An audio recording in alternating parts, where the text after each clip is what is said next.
cette fois-ci, c'est Gabriella qui va nous présenter son invité. Bonjour Maxime Sokolowski, vous êtes responsable directeur de France de Culture Care au pair.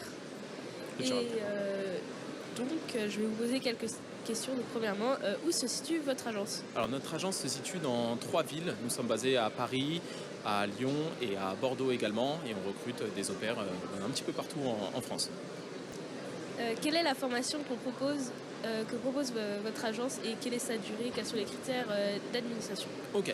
Alors nous, en fait, le programme au pair est exclusivement aux États-Unis. On fait partir donc des jeunes filles entre 18 et 26 ans, donc pendant 12 mois minimum. Possibilité d'étendre cette expérience de 6, 9 ou 12 mois supplémentaires, avec donc des critères d'éligibilité bien évidemment, avoir de l'expérience en garde d'enfants, 200 heures minimum, avoir le permis de conduire, casier judiciaire vierge, avoir un niveau B1 en anglais, c'est l'équivalent de ce que vous êtes censé avoir normalement quand vous sortez du baccalauréat ou un CAP ou DEP. Et voilà. Et le permis de conduire, je l'ai dit également. Donc, voilà. Donc et avoir 12 mois de libre devant soi. En moyenne, combien d'étudiants partent aux États-Unis pour cette expérience? Alors l'année dernière, on a fait partir 1200 au pairs aux États-Unis. Donc dans les 48 États où nous sommes présents, on a un peu plus de 15 000 familles aux États-Unis. On est l'agence numéro 1 en France. 75% des au pairs françaises qui partent aux États-Unis partent avec notre agence. Quelle est la charge de travail? Alors charge de travail, vous pouvez travailler jusqu'à 45 heures par semaine, à savoir que l'au pair est donc nourrie, logée, blanchie dans la famille d'accueil donc, dans laquelle elle réside, bien évidemment, et dans laquelle elle va travailler. Et donc ça dépend un petit peu du planning de chaque famille, mais vous pouvez travailler jusqu'à 45 heures par semaine. À la fin de cet échange, quel est le diplôme? Quel est le diplôme obtenu et quels sont les débouchés? Alors, vous obtenez un certificat qui atteste que vous avez donc bien réussi votre année au pair. Vous avez également donc, la possibilité donc, de continuer soit vos études, si vous souhaitez continuer vos études, soit d'intégrer le marché du travail. Vous revenez avec bien évidemment un niveau d'anglais qui est excellent, après une année passée minimum. Et donc c'est vraiment au choix. Ça dépend un petit peu du parcours de chacun et de chacune, mais possibilité de faire tout ça. Ouais. Et aux États-Unis, vous partez où exactement? Dans quel état? Est-ce que ça peut être un peu partout aux États-Unis ou quelque part spécialement? Oui, tout à fait. On est vraiment partout aux États-Unis. On est présent dans 48 États des États-Unis. Les 2 seuls États où nous ne sommes pas, c'est l'Alaska. Il fait un petit peu frais, pas beaucoup de demandes par là-bas. Et du côté d'Hawaï, tout simplement pour des raisons de santé. Si jamais il y avait un gros problème de santé, on n'est pas vraiment sur le mainland américain. Et ça peut être compliqué en cas de problème. Donc c'est un choix délibéré de la part de notre agence de ne pas être sur Hawaï. Et sinon, on est vraiment partout aux États-Unis. Donc c'est au choix de l'élève où il veut y aller, quoi. Exactement. En fait, ce qui se passe, c'est que maintenant, on a une application qui est sortie, Cultural Care. Vous avez donc d'un côté, en fait, le profil de l'au pair et également le profil des familles. Et ensuite, ce sont donc les familles qui envoient des demandes de connexion pour discuter un petit peu avec les au pairs. Et les au pairs choisissent ensuite la famille chez qui elles vont aller. Nous, on est juste là pour encadrer, bien évidemment, et accompagner les deux parties. Et est-ce que le diplôme est reconnu par l'État? Alors, il faut savoir que nous, on n'est pas rattaché à l'État français, bien évidemment, mais on est une agence sponsor du département d'État américain. Donc, bien évidemment, on part souvent sous le cadre d'une année de césure.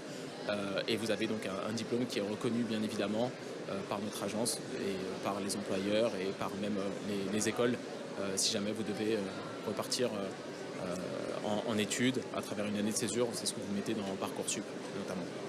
Et quels sont les atouts que propose votre agence et pourquoi choisir votre agence? Tout simplement parce que nous, déjà, on a énormément d'expérience. On est une agence qui a été créée en 1989.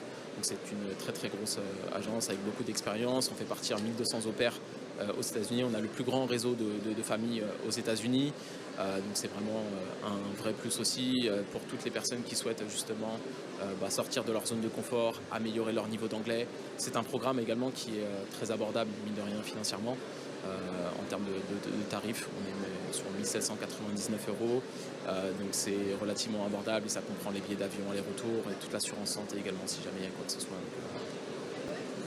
Enfin, où est-ce que nos auditeurs peuvent vous retrouver? Pouvez-vous rappeler vos réseaux sociaux et lien de votre site internet et date de porte ouverte si vous en avez à nous partager? Totalement. Alors, il faut savoir qu'on organise des réunions d'information directement en ligne. Donc, on pourra vous envoyer un lien si besoin. On en fait 3 par semaine. Une le lundi soir à 19h, une le mercredi à 18h et une le samedi matin à 11h. Vous pouvez faire ça tranquillement depuis chez vous, assister à ces réunions-là. On est également présent sur les réseaux sociaux, sur Instagram, Cultural Care France, sur TikTok également, Cultural Care France, sur Facebook aussi, Cultural Care France. Donc voilà, un petit peu partout. Vous pouvez regarder aussi sur YouTube, la chaîne internationale bien évidemment que nous avons. Mais voilà, principalement, et si par email, aupère.fr@culturalcare.com. J'étais avec Maxime Sokolowski, responsable directeur France 2 Cultural Care au Père. Donc merci beaucoup d'avoir répondu à mes questions. Je vous en prie, merci à vous pour l'accueil. Et merci aussi à Gabriella. C'est votre radio préférée en live du Salon de l'étudiant. J'ouvre d'ailleurs le bal avec Estelle Pichon qui nous présente un nouvel invité. En effet, je suis en présence de Pierre-Louis Sauquet, donc conseiller spécialisé chez EF. Donc bonjour Monsieur Sauquet. Bonjour. Est-ce que vous pouvez dire où se situe vos campus?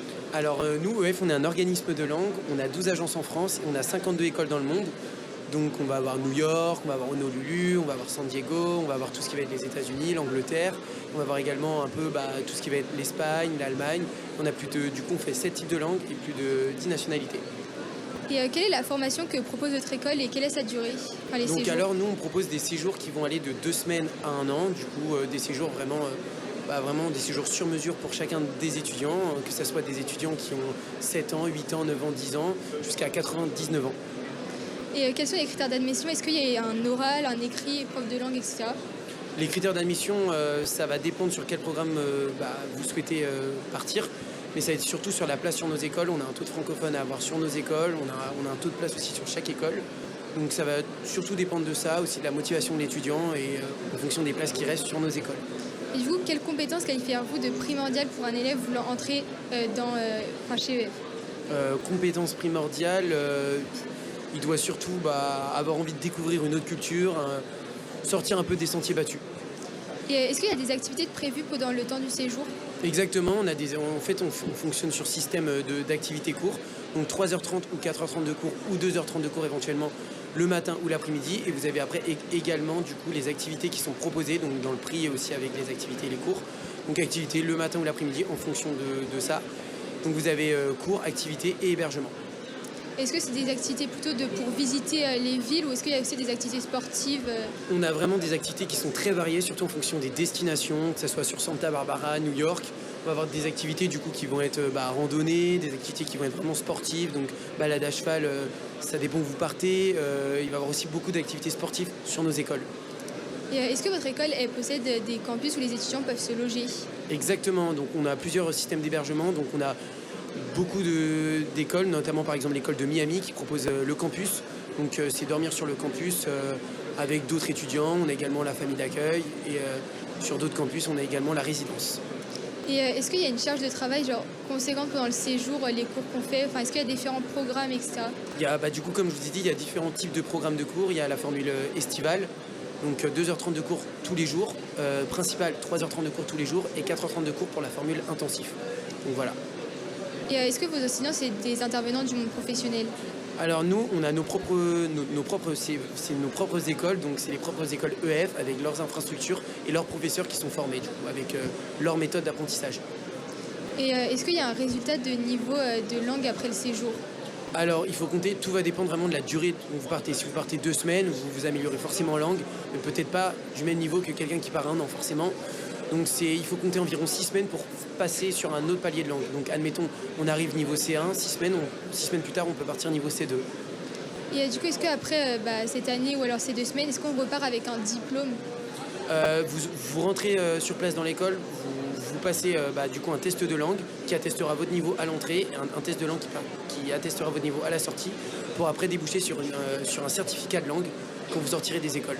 Est-ce que du coup le diplôme il est reconnu par l'État? C'est pas sur système En fait, nous, on n'est pas vraiment une école avec un diplôme qui est reconnu par l'État. Nous, c'est surtout sur soit une année académique, donc sur une année de césure.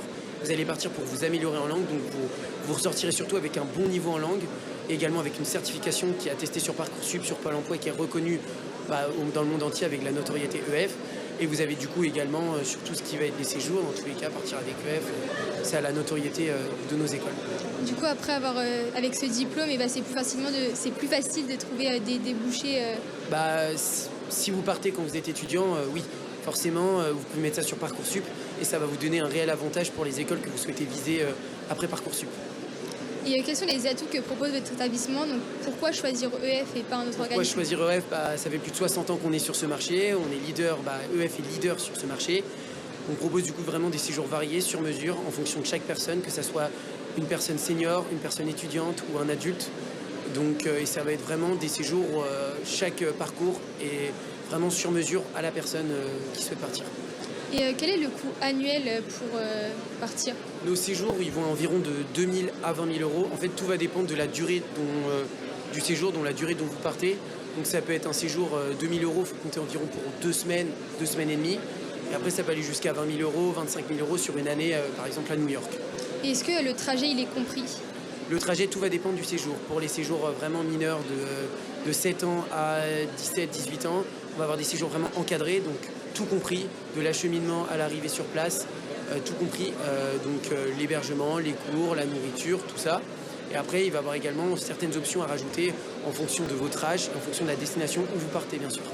Et d'ailleurs, du coup, pour les enfants, ils sont bien encadrés quand ils arrivent chez EF? Il n'y a pas de souci sur ça. Les enfants sont vraiment encadrés par nos staff EF qui sont recrutés pour ça, sur place, qui viendront les chercher à la gare, les emmèneront à l'aéroport et prendront les transports avec eux. Et enfin, où est-ce que nos auditeurs peuvent vous retrouver? Est-ce que vous avez des réseaux sociaux ou un site internet? Alors, on a du coup le réseau social EF France, donc c'est certifié sur Instagram.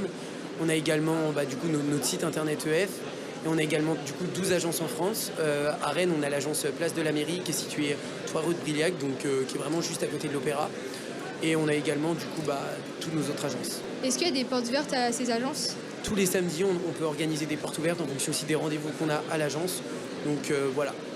Eh bien, merci beaucoup. C'était Pierre-Louis pour EF. Merci beaucoup pour votre interview, Estelle Pichon, qui était ma première de l'après-midi. Chaque question trouve sa réponse, chaque projet son chemin. Écoutez Radio Saint-Vincent en direct du Salon de l'étudiant. Et je suis maintenant avec Estelle Pichon et son nouvel invité. En effet, je suis en compagnie de Daryl Barnabo, donc responsable pédagogique à l'international à l'Université du Québec aux Trois-Rivières. Bonjour. Bonjour. Donc, où se situe votre école? Au Québec, au Canada, donc dans la ville de Trois-Rivières. Nous sommes à 1h30 de Montréal. Et quelle est la formation que propose votre école et quelle est sa durée? En fait, l'Université du Québec à Trois-Rivières va proposer plus de 300 programmes de formation, mais nous mettons l'emphase principalement sur l'école d'ingénierie, l'école de gestion et les sciences pures et appliquées. Et quand on parle de l'école d'ingénierie, c'est des formations qui sont sur 5 ans. Les étudiants français, eux, le font sur 4 ans. Et pour tous les autres programmes, on est plutôt sur un cursus de 3 ans, donc l'équivalent d'une licence ici en France. Et puisque c'est au Québec, est-ce que c'est sur Parcoursup ou Non, en fait, nous recommandons fortement aux étudiants de faire Parcoursup et également de faire une demande d'admission donc sur le site de l'université dans l'onglet du programme directement. Il ne faut pas oublier qu'il faut laisser ces deux options-là dans la mesure où on décide de ne pas partir ou éventuellement il arrive de quoi, mais que les vœux sont toujours faits sur Parcoursup. Donc, gardez l'option de Parcoursup et la demande sur le site de l'université. Et quelles compétences qualifiez-vous de primordiales pour un élève voulant entrer dans votre école? J'aime bien votre mot compétence, parce que vous savez, déjà nos formations sont axées sur la compétence. On va beaucoup regarder, si vous voulez, les prérequis. Donc, quelles sont dans les spécialités que les étudiants font actuellement, les cours qu'ils prennent, quelles sont les notes, les moyennes qu'ils ont obtenues dans chacune de ces matières. Nous, on ne parle pas de moyenne. Donc, il faut regarder s'il y a un minimum de 12 sur 20. Et à partir de là, oui, l'étudiant a une chance de rentrer donc, dans le programme choisi. Donc, c'est comme ça qu'on fonctionne au niveau du Québec. Et du coup, c'est pas un concours pour rentrer? Non, c'est pas un concours, c'est sur dossier. Les dossiers sont analysés et sur la base donc, des conditions d'admission, nous acceptons les étudiants qui rentrent chez nous. Vous marquez un point, on parle quand même des études au Québec, au Canada. Je dis aux étudiants, la première année, la première session, on va vous apprendre à pédaler notre vélo canadien, on vous laisse aller plus tard. Mais l'idée est de dire, en fait, il y a quand même une intégration qui est primordiale pour les étudiants qui doivent aller. Donc, pour les gens qui ont de l'entrée, les gens qui sont curieux, qui ont envie de découvrir le monde, qui ont envie de découvrir le Québec, le Canada, ça prend quand même ces qualités-là pour arriver chez nous. Et quel est le nombre d'étudiants au sein de l'établissement? On parle de 16 000 étudiants, donc 4 000 étudiants internationaux. Nous sommes fiers d'ailleurs de cette proportion-là parce que pour nous, voilà, les étudiants arrivent avec un bagage et permettent aussi à nos étudiants québécois en fait de bénéficier de cet apport de l'international. Donc 16 000 étudiants versus 4 000 étudiants internationaux sur les campus. Et du coup, avec 16 000 étudiants, est-ce que vous avez un campus assez grand pour tous les loger Vous savez, savez-vous combien de fois on met la France dans le Québec? 10 fois. Donc, on a le Canada, on a le Québec, 10 fois, ça veut dire qu'on a de très gros espaces, de très grands espaces. Et d'ailleurs, c'est pour ça que le Québec est connu, hein, les grands espaces et autres. Donc oui, de tout se déroule sur le campus de Trois-Rivières. Nous avons quand même plus de 6 campus dans le Canada, donc au Québec en fait, mais le campus principal de Trois-Rivières nous permet d'accueillir nos 16 000 étudiants. Est-ce que vos enseignants ils sont des intervenants du monde professionnel? Définitivement, chez nous, c'est quelque chose qui est primordial. Le fait qu'il y ait une belle intégration entre la pédagogie et le monde du travail, nos enseignants sont soit des gens qui ont déjà exercé, soit exercent encore, ou soit actuellement sont sur pas par le marché du travail, mais ont des labos de recherche à même l'université. Donc, si je prends l'exemple des professeurs en biotechnologie ou autres, on a des centres de recherche, exemple du cannabis qui a été légalisé chez nous, ou d'autres qui sont en biotechnologie et autres. Tous les centres de recherche sont sur notre territoire et les étudiants peuvent forcément y travailler. Est-ce que votre école elle propose une alternance ou des stages rémunérés? Les stages rémunérés, oui. Vous appelez alternance que nous, on va appeler en fait des courts stages. C'est une façon finalement de valoriser la formation que l'étudiant a acquis donc, sur le territoire. Vous savez, chez nous, pour 15 d'heures théoriques, il y a 45 heures de formation pratique donc, qui est offerte à tous les étudiants. Forcément, ce côté pratique, ce volet pratique permet aux étudiants d'être en lien avec le monde du travail et effectivement d'aller chercher une rémunération. Donc oui, ça ressemble à de l'alternance. On parle français, mais pas avec les mêmes mots. Mais définitivement, nous avons des étudiants qui s'y plaisent à étudier et à travailler donc, chez nous. Et dernier point, ils peuvent travailler 24 heures. Donc l'étudiant peut aller chercher pratiquement 15 à 20 000 $ par année en étudiant donc, sur notre campus. Et en parlant de l'argent, est-ce que vous pouvez me dire c'est quoi le coût annuel pour la formation? Les étudiants français ont ça aussi entre 6 000 €. En fait, je fais comment dirais-je, l'analyse rapidement, donc 6 000 € pour le coût de la formation. Mais vous comprenez rapidement quand je vous disais tantôt 6 000 € pour la formation, 9 000 € plus 9 000 € pour le coût de subsistance. Par contre, quand on travaille à côté, il y a quand même un élément qu'on peut aller chercher pour baisser. Donc, ce que ça constitue comme charge pour l'étudiant. Donc, il faut quand même s'y préparer. C'est des études à l'étranger. D'ailleurs, les coûts en France ici sont plus élevés, si on veut les comparer à ceux-là. Et les ententes entre la France et le Québec nous permettent finalement d'offrir cette opportunité-là à vos étudiants. Eh bien, merci beaucoup, Daryl Barnabo. C'est moi qui vous remercie. Effectivement, merci beaucoup à vous deux pour cette interview. C'était très intéressant, étant donné voilà, que peut-être que les étudiants veulent étudier à l'étranger.